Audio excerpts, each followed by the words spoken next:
सब कुछ धन से नहीं हो सकता, पर बहुत कुछ धन से भी हो सकता है। यदम ब्राह्मणम कृत्वम ये वे योग कर्मशु। हमारे जीवन में धन का जितना महत्व है उतना ही हमारी कर्म व्यवस्था का महत्व है, क्योंकि न विदुर जी पर धन था, न सबरी पर धन था, न नरसी पर धन था। मीराबाई धनवान की बेटी और धनवान की बहू, पर निर्धन होकर वृंदावन आई, परम धन को प्राप्त कर लिया। इससे यह सिद्ध हो गया है कि सब कुछ धन नहीं है, पर बहुत कुछ धन है। यदम ब्राह्मणम कर्म, ब्राह्मण का कर्म क्या है कि वो मर मिट जाए पर उसका धर्म न जाए। ब्राह्मण भगवान पर विश्वास कमजोर कर देना तो ये दुनिया जो है ना भगवान को मानेगी ही नहीं। वो तो ब्राह्मण ही भगवान पर विश्वास अचल करता है तो ये नादान लोग भगवान से जुड़ पाते हैं। यावतम ब्रह्म युक्तश्च ये वे कर्म विभूषितम।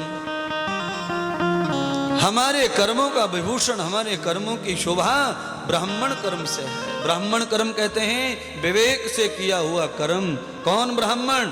हम सब ब्राह्मण हैं, हम सब ब्राह्मण हैं, हम सब ब्राह्मण। एक बार बोलो, हम सब। विवेक जिसका जाग जाता है वही ब्राह्मण कहलाता है। जिसका विवेक खो गया वो ब्राह्मण होके भी ब्राह्मण रहता। अच्छा बोलो, रावण कौन था?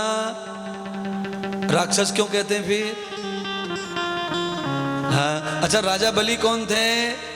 फिर उनको राक्षस राज क्यों कहते हैं? हाँ। अच्छा बोलो, प्रहलाद कौन थे? प्रहलाद का जन्म किसके घर में हुआ था? राक्षस के घर में। उन्हें लोग क्या कहते हैं? बोलिए, भक्त प्रहलाद की। इसका मतलब है राक्षस के घर में पैदा होके भक्त बन सकता है और भक्त के घर में पैदा होके राक्षस भी बन। यदम विवेक से ब्राह्मण का संबंध है।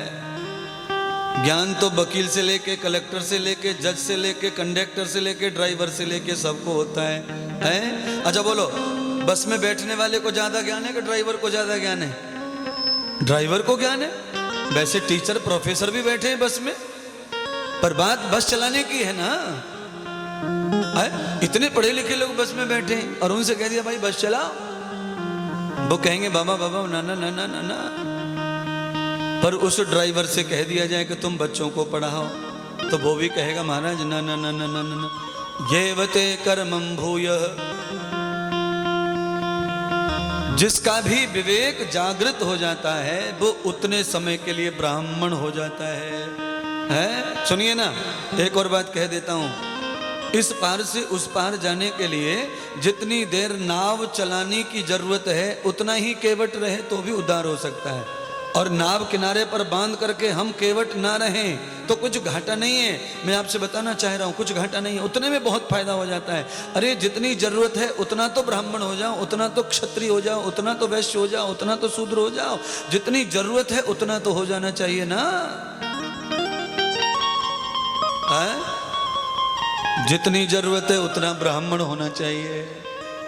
कितनी जरूरत है महाराज ब्राह्मण होने की? तो भगवान कहते हैं दिन में 3 बार ब्राह्मण बनना चाहिए।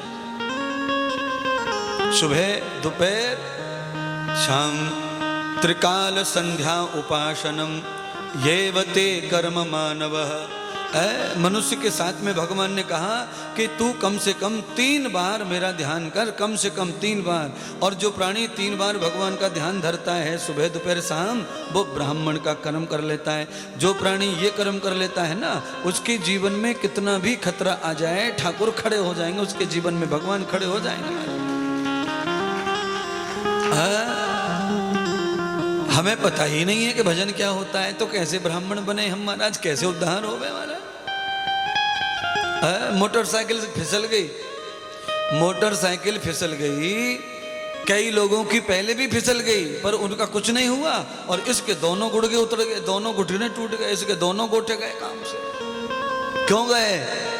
क्योंकि ये जरूरत के हिसाब से भी ब्राह्मण बन नहीं पाया, इसलिए मोटरसाइकिल के झटको झेल नहीं पाया।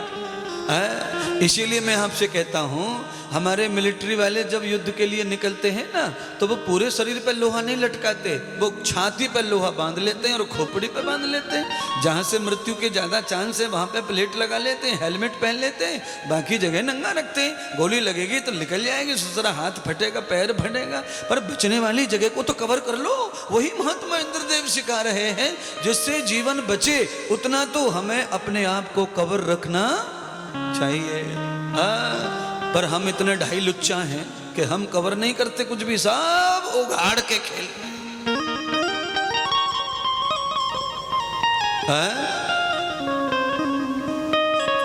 सारी पूजा मैं तुम्हारी कर दूं ये ठीक नहीं है, कुछ पूजा अपने आप भी करनी चाहिए। भला करो कि मैं पंडित जी का काम कर रहा हूं साधु होके, क्योंकि मैं अपने भक्तों को समझता हूं, जानता हूं, समाज को पहचानता हूं। कर्म कांड करना ही है तो फिर व्यवस्थित होना चाहिए, निर्लेप होना चाहिए, निर्व्यसन होना चाहिए। पूजा पाठ करने वाले ब्राह्मण को तंबाकू, गुटखा, बीड़ी, सिगरेट, अंडा, मांस, मटन का प्रयोग नहीं करना चाहिए। इतना भक्षण करने से यजमान को पूजा का फल कदापि ब्राह्मण दिला सकता नहीं है। हर जगह लिखा हुआ है। भागवत के प्रथम अध्याय को पढ़िए, रामायण को पढ़ना शुरू करिए, सबसे पहले ये लिखा हुआ है, व्यसन आदि से मुक्त होकर के आचार्य को अपना कर्म करना चाहिए। अरे व्यसन से मुक्त करने की बात कहो तो बड़ा मुश्किल पड़ जाता है संसार में। यही हाल छत्री का हो गया, यही वैश्य का हो गया है। बनिया लोग पहले से धार्मिक हैं, भगवान की लक्ष्मी की कृपा है, पर बनिया लोग किराने की दुकान पर बैठे रहते हैं और मुंह में गुल्ला सा भरा रहता है। बोलिए, बाप दादे लक्ष्मी के स्वामी बने, लक्ष्मी के घातक बने। भगवान कृष्ण ने लक्ष्मी दान कर दी बनिया को, पर बनिया को ऐसा नहीं है। दुनिया भर के व्यापार चल रहे हैं, दुनिया भर का सब चल रहा है।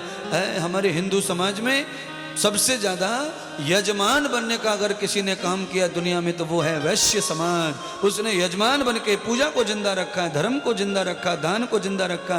अरे तीर्थों में जितनी धर्मशालाएं हैं वो सब हमारे बनियाओं की कृपा है। पर क्या करें, गुटखा मुंह में खा खा करके अब वो भी अपने वैसे धर्म का पालन करते नहीं है। महाराणा शिवाजी ने आवश्यकता पड़ने पर घास खा ली, पर कभी भी मांस नहीं खाया। ऐसे क्षत्रिय भी आज देखो, बल बढ़ाने के लिए, बाह मोटी करने के लिए, छाती चौड़ाने के लिए मांस खाते हैं, अंडा खाते हैं।